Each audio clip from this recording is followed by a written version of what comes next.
কথা বলবেন আমার? কিছুক্ষণ আগে মন চঞ্চল হয়ে গিয়েছিল। চঞ্চল মনে কখনো গৌর গোবিন্দের সাধন ভজন হয় না। জীবে এ লীলা স্মরণ, স্মরণে জীবের ভজন। যে যত স্মরণ করবে তত তার ভজন হবে।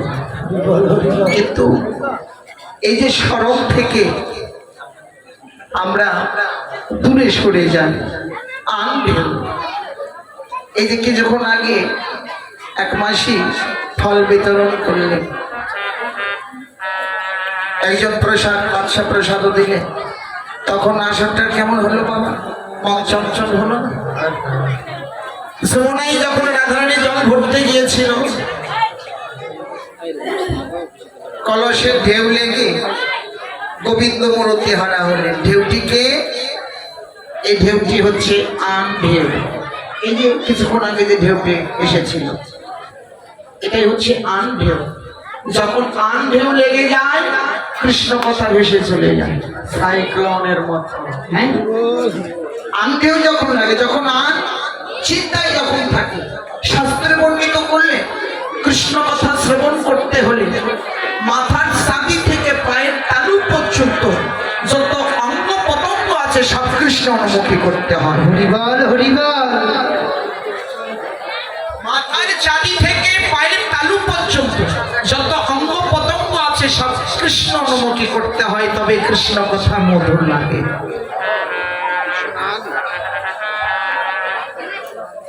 এক মন না হলে কখনো কিছু হয় না।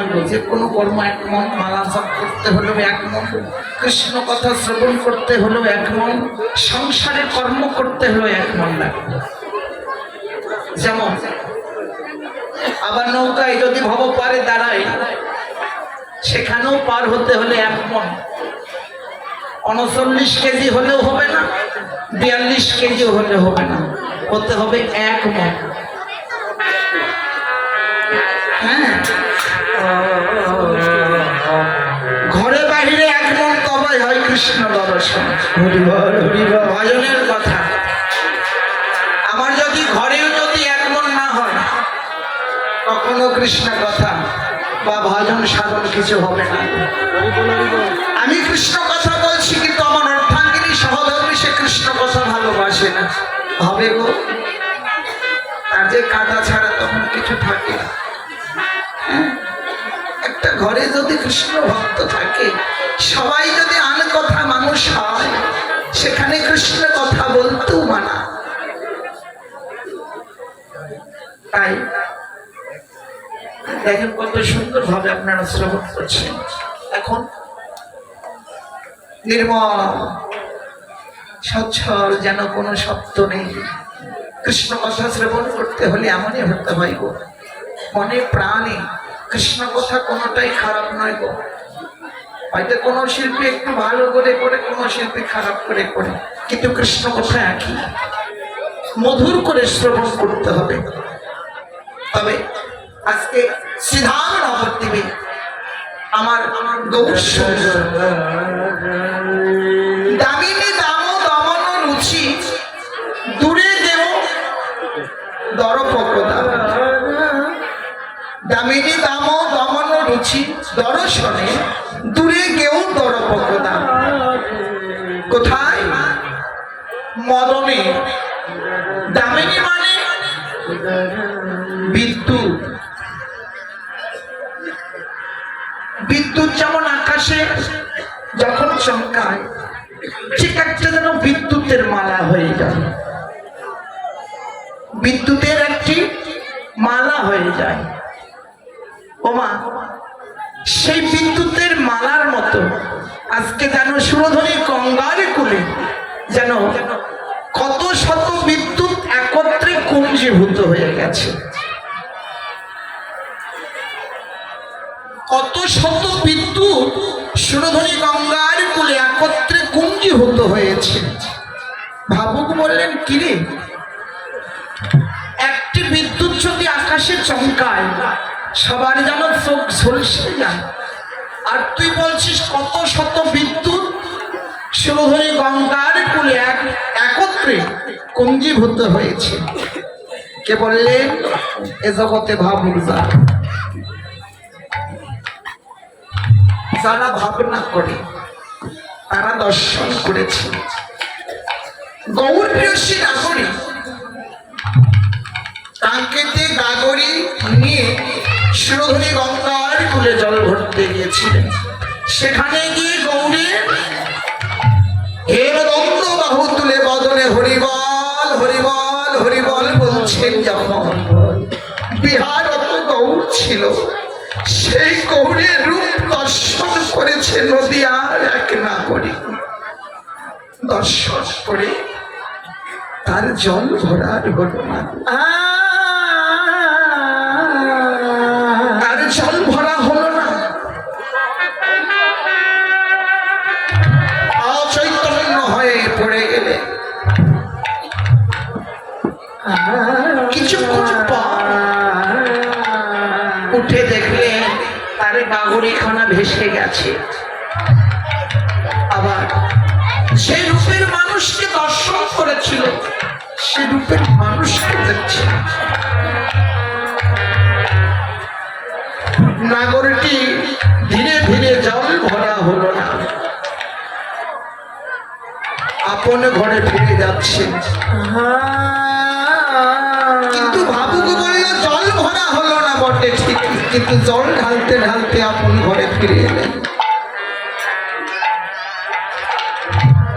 কলসিতে জল ভরা হলো না, কিন্তু জল ঢালতে ঢালতে আপন ঘরে ফিরে এলেন। কি করে? কলসিতে তো জল ভরাই হলো না, তাহলে জল ঢালতে ঢালতে ফিরে এলেন। ঠাকুর বললেন হয় গো, এই জাগতিক জগতে কলসে জল ভরা হলো না, কিন্তু বিহারত বহু হেমদন্ত বাহু তুলে বিহার করছে, তো সেই মূরতি খানি দর্শন করে হৃদয় কলস ভরে গেল।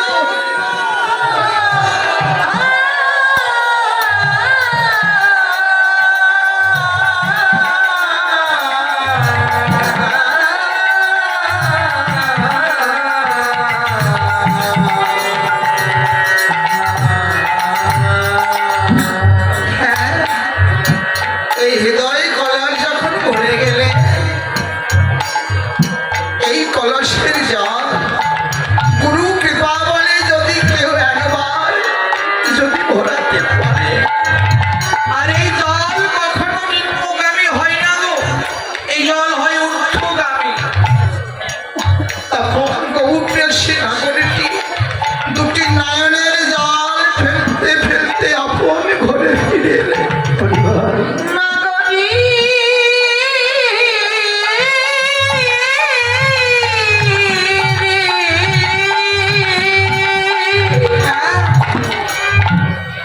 জল ঢালতে ঢালতে আপন ঘরে ফিরে এলে। ভাবুক বললে এই জগতে যদি কোনো ভাগ্যবান ভাগ্যবতী একবার গৌর বলে দুটি নয়ন জল ছেড়ে দিকে খাতে, এই গৌর নামে কৃষ্ণ নামের প্রেম পরিশনে যদি একবার দুটি নয়নে ঝরাতে পারে, আমার গৌরীর কৃপা অবশ্যই তার লাভ হয় গো। কিন্তু গৌর বলে কৃষ্ণ বলে এই কলসখানাকে ভরাতেই পারলাম না, এই কলসখানা ভরাতে পারলাম না। যেদিন এই দেহ কলস কৃষ্ণ নামে পরিপূর্ণ হবে, সেদিন এই দেহের জল সেদিন গৌর প্রাণ গৌর বলতে দুটি নয়ন জলে সদাই যেন মুখ ভাষায় সেই ভক্ত কাঁদে। এই তো বাবা জাগতিক জগতের যমুনায় সুরধুনিতে জল ভরতে যায় না, আমরা কোথায় এসেছি? যেখানে সাধুগুরু বৈষ্ণবের বাজার, এই তো যেখানে সুরের ধ্বনি হয়, সেই তো সুরধ্বনি যেখানে হরি নামের ধ্বনি হয়, কৃষ্ণ নামের ধ্বনি হয়, এই তো সুরধ্বনি। এই সুরধ্বনিতে জল ভরবার জন্য গৃহ সকলে কিছু পরিত্যাগ করে ছুটে চলে যায়। যেখানে হরি নাম, মধুর কৃষ্ণ নাম, সেইখানে ছুটে গিয়ে মধুর কৃষ্ণ নাম কর্ণে শ্রবণ করি। আর দেহখানা ভরাতে ভক্তের শরণ ধরে।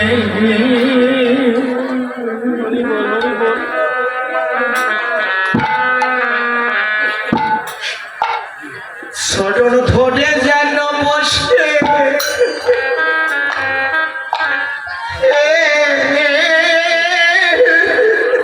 হরিবল হরিবল বসে খাদি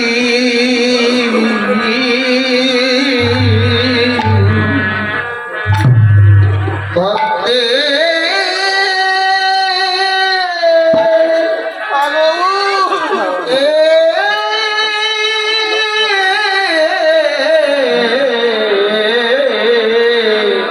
হরিবল হরিবল ভক্তের চরণ